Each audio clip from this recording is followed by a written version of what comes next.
गाउँ सहर सारा गुन्जाउने यो हो रेडियो सान्वी 96.4।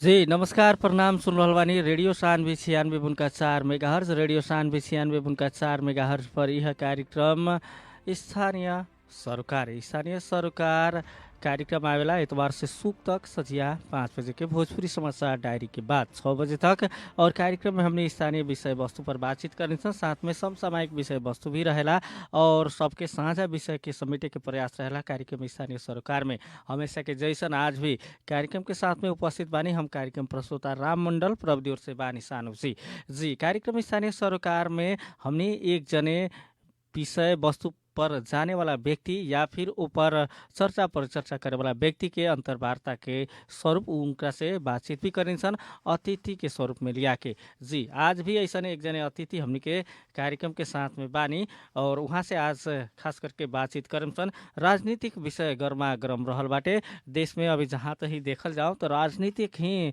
तरंग बा, राजनीतिक चर्चा बा। गाँव देहात से लेके शहर के बाजार तक हरेक जगह अभी राजनीतिक चर्चा ही हो रहल बा। खास करके पुष 5 गते संसद विघटन भइल ओकरे पर बेसी चर्चा हो रहल बाटे। और पुष 5 गते संसद विघटन होके वैशाख 17-27 गते के खातिर चुनाव भी देश में तोक देवल गईल बाटे जी। और संसद विघटन के बाद जौन अवस्था भइल देश में तो खास करके संसद विघटन भइला बाद बहुत सारा दल एकर विरोध में बाटे। खास करके लगभग सारा दल संसद विघटन के विरोध में ही रहल बाटे। सबके कह नाम बा कि संवैधानिक तरीका से संसद विघटन नइखे भइल, यह संवैधानिक बा, एकरा के फिर्ता लेवे के पड़ी। और साथ में जौन संसद विघटन भइल बा ओकरा के फिर से जीवित राखे के प्रयास में हरेक दल लगभग हरेक दल ही आंदोलन में बा। सिर्फ प्रधानमंत्री केपी शर्मा ओली जे बानी उहाँ के पक्ष ही सिर्फ कह रहल बाटे कि अच्छा बाटे, ना तो लगभग देश के हरेक दल के कहना में एक बा कि असंवैधानिक तरीका से गैर लोकतांत्रिक तौर से का संसद विघटन कइल गइल बाटे। खास करके संसद विघटन भइला के बाद नेपाल कम्युनिस्ट पार्टी नेकपा विभाजन के तरफ उन्मुख हो चुकल बाटे। और नेकपा दूगो समूह में विभाजन के अवस्था में अभी रहल बाटे।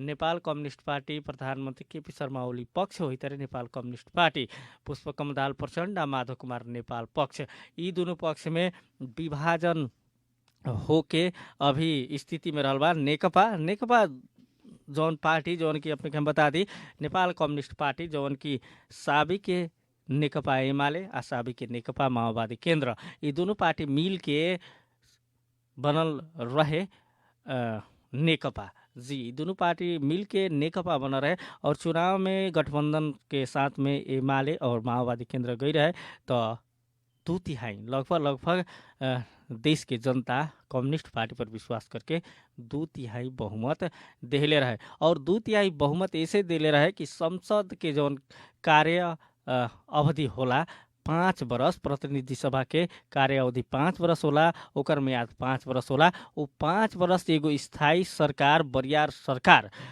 चलाई और देश समृद्धि के तरफ अगाडि बढ़ी। और देश में स्थायी सरकार ना भइला से ही विगत में हरेक दल सरकार गिरावे के अपन नेतृत्व में सरकार चलावे के रस्साकसी में देश के विकास पछाडि पर रहे। और 20 साल बाद जब देश में चुनाव भइल तो कम्युनिस्ट पार्टी के लगभग 2/3 के बहुमत मिलल।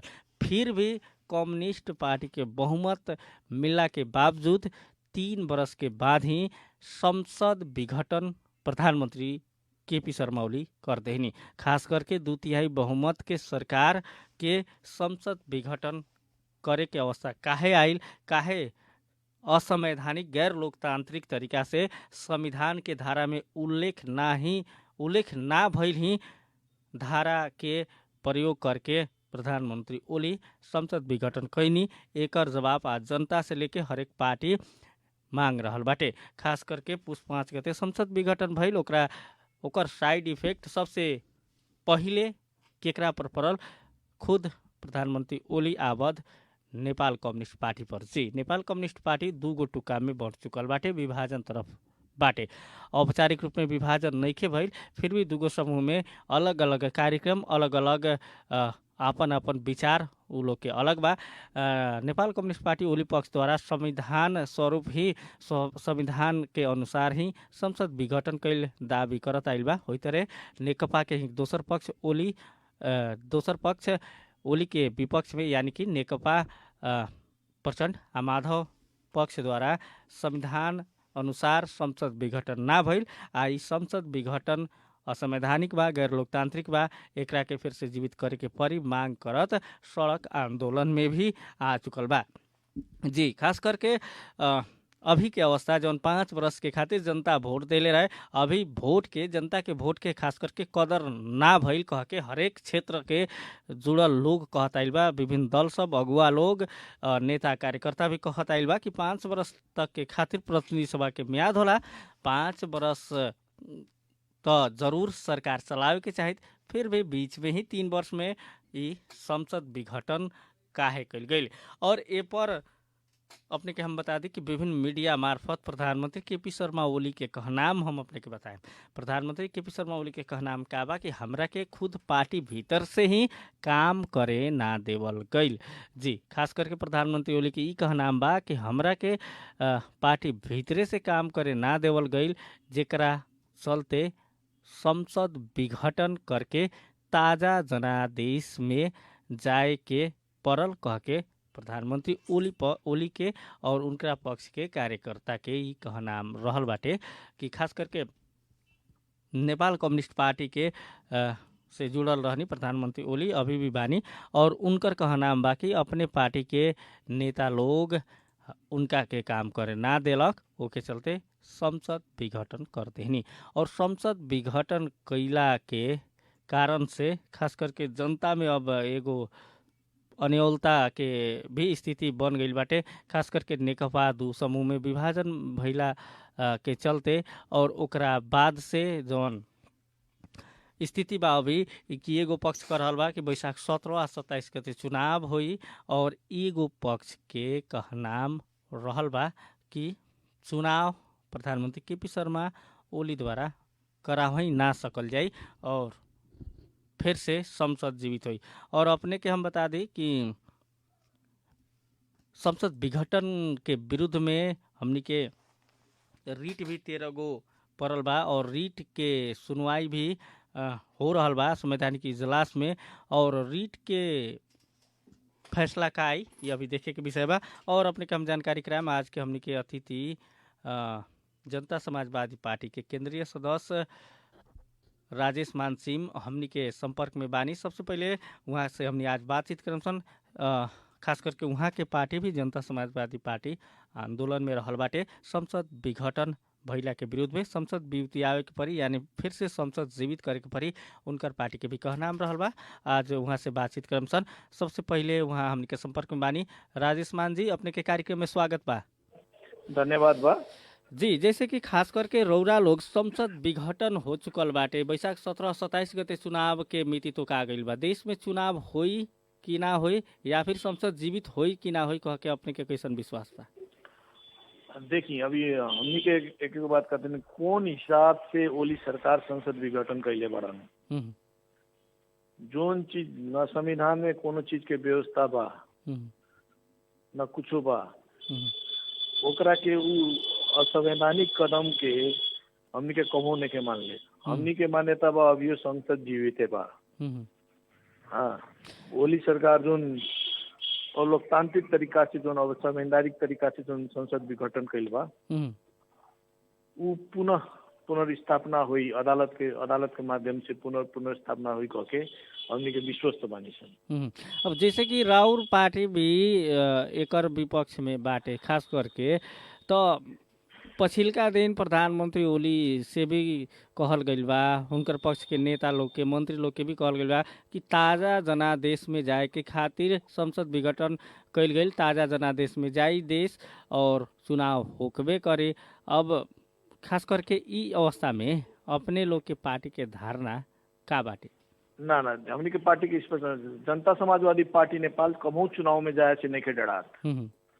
लेकिन जोन ई सिस्टम एगो तानाशाही वाला सिस्टम जोन ओली सरकार चालल बा, ओली केपी ओली शर्मा जी चालल बाड़न, होकर हमनी के विरोध करता नहीं। ई सिस्टम आवे वाला दिन खातिर भी घातक बा। कैसे? जब संविधान में स्पष्ट रूप से ही लिखल गईल बा कि 2/3 को बहुमत को सरकार लाई चाहिए, पहले हम एक को बात रउए लोग इनसे जाने के चाहें, उ लोग के पार्टी के व्यक्तिगत झगड़ा के चलते रउआ मतलब सब गोड़ा के नाश करम। घर में 2 गोड़ा भाई के झगड़ा हुई तो रउआ बगल के घर में जाके क्षति पुगाम, वैसा तो नहीं खे। खास कर उहे बढ़ले बा। प्रधानमंत्री केपी शर्मा ओली के उनकर पार्टी के पुष्प कमल दाहाल के संगे झगड़ा भइला के चलते उ संसद विघटन करियन। वो संसद विघटन करे के अधिकार का प्रधानमंत्री के बाद संविधान में व्यवस्था बा जी नहीं खे। चुनाव होखे वाला समय में हमनी के चुनाव में जाइबे करम सन, लेकिन जो नी कदम उठाइल बाड़न बिहान के दिन में चुनाव करा के पुनः इहे बात नहीं के हो सकत के गारंटी के ली एकरे विरोध में जनता समाजवादी पार्टी बा। जो नी सिस्टम लगाइल बा उ कभू हमनी के मान्य ना हो सकता। बिहान तो जोन प्रधानमंत्री बनी ओकरा चितना बुझी ओकर अपन पार्टी के आदमी संगे झगड़ा हुई संसद विघटन कर दी, यानी कि तो कोनो बात ना भई। इस सिस्टम के विरोध में रौरा लोग बानी लगन जी। जैसे कि खास करके प्रधानमंत्री ओली के ही पार्टी 2 पक्ष में विभाजन हो गई बा और वहाँ पक्ष के जो देश दौड़ाहा मंत्री लोग कर रहा बा लोग, उ लोग के शीर्ष तह के नेता लोग कार्यकर्ता लोग कह रहा बा, कार्यकर्ता लोग के आम जनता के भी उ लोग के साथ मिल रहा बा, खास करके कि चुनाव हुई वैशाख 17 गते 27 गते फिर से चुनाव हुई। तो ई अवस्था में रौरा लोग के आंदोलन के कहल जाओ तो जरूरी बा, खास करके जरूरी बा कि एकदम जरूरी बा। काहे जरूरी नहीं खे? जनता के जागरूक, जनता जोन बात नहीं के समझे जनता के बात के समझावे के अति आवश्यक बा। दूसर का बात रउआ कौन हिसाब से कहता नहीं बैसाख में 2 चरण में चुनाव कके?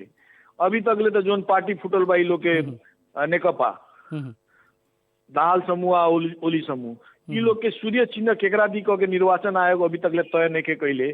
कौन स्थिति में अदालत के फैसला अभी नहीं किया? अदालत के फैसला अला के बाद में निर्वाचन आयोग के भी समय चाहिए सूर्य चुनाव में चुनाव के लड़ी सूर्य के लड़ी कके वो इतना जल्दी होखे वाला जैसा नहीं खे। ई सब ओली सरकार अपन तानाशाही अपन चलखेल करे खातिर नया जनादेश के नाम में ये लोग चलखेल करता, ये अपन सिर्फ सत्ता लंबावे के काम करता रहन ओली सरकार।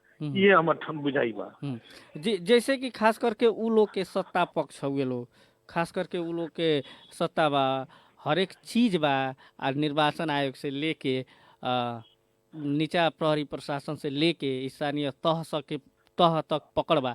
तो उ लोग तो ऐसा अवस्था में तो चुनाव इजीली करा सकता नु? तो ना शाहीयो काल में मान लीजिए चुनाव भइल रहे, शाहीयो काल में चुनाव भइल रहे, लेकिन शाही काल में भी मतलब उस चुनाव की कितना मान्यता रहा।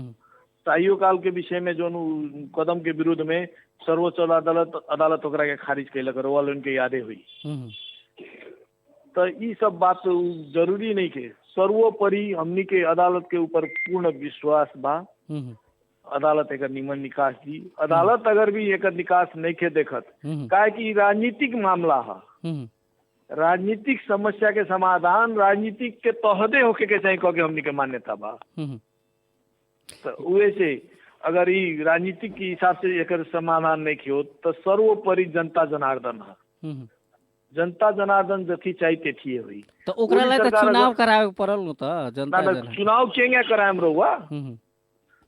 मतलब रहुआ कोनो चीज में बानी।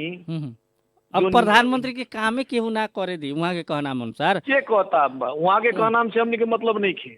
वहाँ तो प्रधानमंत्री जनता समाजवादी पार्टी ना प्रमुख प्रतिपक्ष दल ओकरा के काम नहीं करे देत। जनता समाजवादी पार्टी नेपाल उनका के काम नहीं करे देत। उनका के तो एगो व्यक्तिगत उनका संगे ईगो अपन कथी है उ लोग के। उनकरे पार्टी के आदमी उनका के काम नहीं के करे देत तो उनका के नियम पूर्वक जाए के रहनु। हाँ अभी की तो रहुआ कहीं कौन हिसाब से संसद विघटन कर सकता रन कि उनकर ऊपर अविश्वास के प्रस्ताव दर्ता भइल बा, वो अविश्वास के प्रस्ताव के चलते भइल बा की कोनो कारण नहीं के एमे सिर्फ वो अपन सत्ता लंबाए खातिर अपन प्रधानमंत्री पद के दुरुपयोग करता रन। प्रधानमंत्री चुनाव करा दी तो जरूरी नहीं कि सब राजनीतिक दल हमें हिस्सा ली कह के, जनता हिस्सा ली कह के जरूरी नहीं के। शाहियो काल में चुनाव भइल का असर भइल रहुआ हमनी से कोनो बात छिपल नहीं के। जैसे कि जनता समाजवादी पार्टी खास करके अब तो देश भर फैल चुकल पार्टी हो गए, पहले क्षेत्रीय पार्टी रहे, अब तो 77 जिला में अपने लोग पुग चुकल बानी। अब तो एगो कहल जाओ तो अपॉर्चुनिटी के हिसाब से भी देखी ना लगन कि खास करके अपने लोग के सरकार कहीं बन सकता कि बैसाख 17-27 की तो रहुआ के हम बात नहीं के समझा सकत कि ना तो रहुआ बात समझे के नहीं के चाह जोन परंपरा के थालनी केपी ओली सरकार करता होकर हमके तानाशाही परंपरा के विरोध में हमनी के मानी सन। हमनी के लोकतांत्रिक पद्धति में विश्वास रखने वाला पार्टी है सन। लोकतांत्रिक पद्धति से जोन विषय जोन एगो स्पष्ट रूप से संविधान में भी लिखल गई बा, वो व्यवस्था होत जब एगो सरकार के जब 5 वर्ष चलावे के चाहिए कोनो उमे हाल में तो ओकरा के चलाव के डिस्टर्ब कैले बा। हम ये बात रहुआ से जाने के चाहता है नेपाली कांग्रेस कैले बा कि जनता समाजवादी पार्टी कैले बा। जी उनकर तो अपन पार्टी के खुद कहता नहीं क्या तो उनकर ना उनकर पार्टी के व्यक्तिगत उनकर एगो हम शुरू में रहुआ के उदाहरण देनी। हाँ रहुआ घर में दो भाई के झगड़ा हुई तो रहुआ बगल के घर में जाके आगे लगा दे। जी तो अब बताए तो प्रधानमंत्री की बात समझाई के अदालत बा, जनता बा। अभी तक खास कर वहाँ तो कह रहा बानी कि आंदोलन के कोनो खास करके कोनो जरूरी भी नहीं है। ताजा जनादेश जवन की नया जनादेश में हमनी जा रहल बानी सन, हमनी पर जनता विश्वास कइले यहाँ तो वहाँ तो 70% सीट जीते के कह रहल विश्वास कइले। सुनी ना जनता कहल सिर्फ कुछ गिने चुने व्यक्ति के मुट्ठी में लेल जाई उहे जनता ना है। हाँ जनते नु आइल बा, हमनी के साथ में जनते नु रोड में कालू आइल है।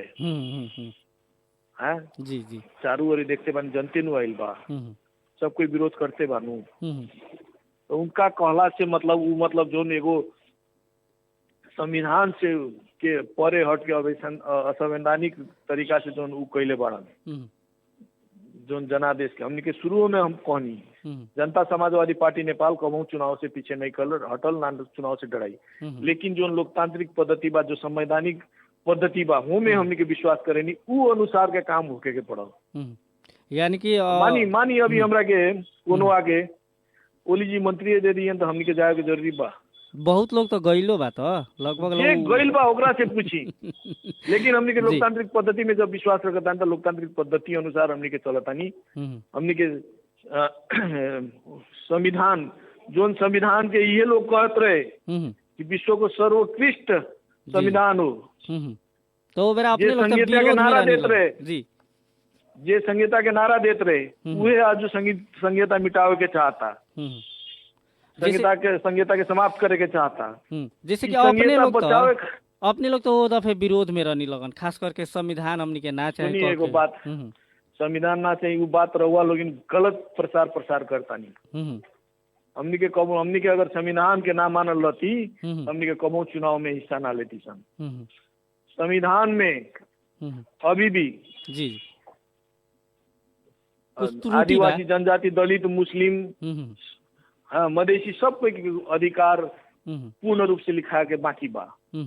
उ खातिर एकरा के अपूर्व संविधान कह के हमनी के जलाइलो बानी उ कोइलो बानी। हमनी के ई नहीं के कहत आज उहे संविधान लिखाइला कि संविधान के कुछ निमनो पक्ष बा जेंगे हमनी के लोकतांत्रिक गणतंत्र कहले बानी, समता कहले बानी, हमनी के संघीयता मिलल बा, इहे कुछ निमन पक्ष बा। लेकिन वो में हमनी के शुरू में कहनी आदिवासी जनजाति मधेसी मुस्लिम लोग के जोन हक अधिकार जोन औरी चाहिए ओकरा समेट के नहीं के चलल। यानी कि संशोधन कईल जरूरी बा, संविधान संशोधन एकदम जरूरी बा। उहे खातिर भी हमनी के इस संविधान के बचाव के अति आवश्यक बा। जैसे कि खास करके ई 3 वर्ष त लगभग कम्युनिस्ट सरकार देश में सरकार चलौलक।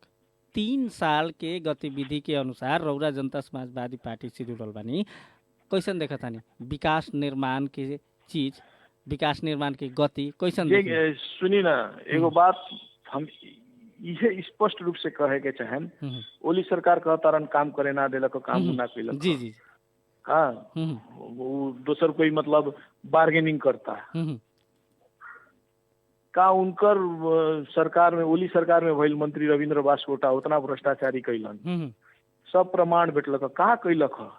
कार्रवाई ना भइल, कहाँ ना कार्रवाई तो कथी कैलन? जोन व्यक्ति के खास नजीक के आदमी होंगे करता, वो आदमी कही कि हम एकदम नया जनादेश को लागी, नया उसको लागी चाहिए करे, ई सब ही बहाना है। ओली सरकार अपन तानाशाही लादे खातिर, अपन सत्ता लंबाए खातिर ई सब पहले बढ़न। जैसे कि अब खास करके जनता समाजवादी पार्टी के और अपने लोग के अगिलका कदम का हुई? खास करके अभी तक तो विरोध में बानी लगन। देखिए अभी तो हमनी के विरोधे में बानी सन। सबसे पहले हमनी के हमनी के अदालत के ऊपर पूर्ण आस्था बा, अदालत के ऊपर हमनी के पूरा विश्वास रखेनी। अदालत अगर एकरा के निकास नहीं के दे सकत, राजनीतिक के जो समस्या राजनीतिक समस्या के बाद राजनीतिक निकासे द्वारा करे के चाहिए, ये हमनी के मान्यता बा। आगे के दिन में केंद्र निर्णय करी जी, जनता समाजवादी पार्टी नेपाल के केंद्र निर्देशन दी कि केंगे आगे जाए के बाको के। हमनी के अभी हाल फिलहाल जो विरोध कार्यक्रम में बानी उहे में बानी। अदालत के कथी नतीजा होता ओकर प्रतीक्षा में हमनी के बानी सन। जी, अब जैसे कि हमनी अंत में बानी सन राजेशमान जी, पर्सा जिला के अदालत के पर्सा जिला के जनता के खास करके रौरा और वीरगंज महानगर के साथ पर्सा जिला के जनता के का कहे के चाहे संसद विघटन के? हम एक बात कहते हैं, जनता के खास कर आज जनता लोग तनी अब जागरूक होके पड़ल, कमती में सही के सही गलत के गलत कहे के पड़ल। हम बारम्बार ये बात जब भी दोहराता आवत बनी। ओली सरकार जो नहीं असंवैधानिक कदम उठाइल बा, एकर विषय में हमनी के अभी मधेसी लोग के, मुस्लिम लोग के, आदिवासी जनजाति के केकरो के अधिकार अभी संविधान में सुनिश्चित नहीं के भइल। वो अधिकार सुनिश्चित करे खातिर भी हमनी के ओली सरकार के जो असंवैधानिक अलोकतांत्रिक कदम जो ओली सरकार उठाइले बा, ओकर विरोध में संपूर्ण पर्सावासी एक धिक्का होके आगे बढ़े के हम आह्वान करे के चाहता हैं। जी राजमान जी, अमूल्य समय देनी, व्यस्त समय के बावजूद भी एकरा खातिर रेडियो सानवी के तरफ से, कार्यक्रम प्रस्तुता राम मंडल के तरफ से भी अपने के बहुत बहुत धन्यवाद बा।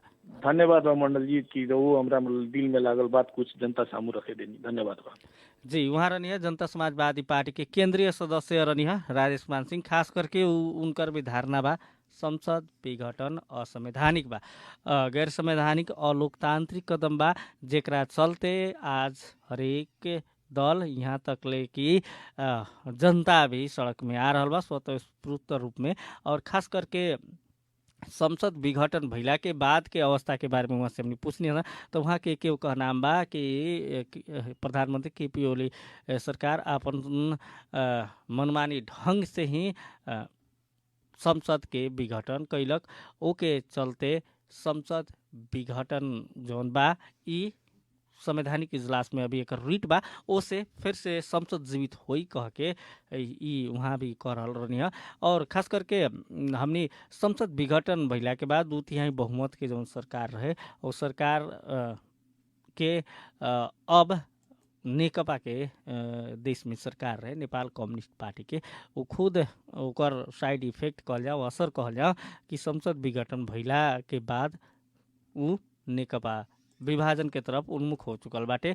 औपचारिक रूप में विभाजन ना भइला पर भी दूगो पक्ष में विभाजित अवस्था में नेपाल कम्युनिस्ट पार्टी रहल बा और विभाजन के पक्ष में दोनों गुट अलग अलग बात कर रहल बा। एगो पक्ष के कहना बा कि संवैधानिक तरीका से संसद विघटन अच्छा बा, संसद विघटन से हमनी ताज़ा जनादेश में जाइल जाई, ओकरा बाद देश में एगो फिर से स्थिर सरकार आई कह के प्रधानमंत्री केपी ओली के पक्ष के कहनाम बाटे। वही तरह नेकपा के ही दोसर पक्ष के बात कल जाओ तो प्रचंड माधव ग्रुप के पक्ष के बात बाटे कि असंवैधानिक तरीका से कल गई संसद विघटन खारिज होके के परी और एकरा से देश में अस्थिरता उत्पन्न हुई। ओके चलते ई कदम सचिया के एकरा के जैसे भी संवैधानिक इजलास से ई कदम खारिज हुई कह के विश्वास रहल बा।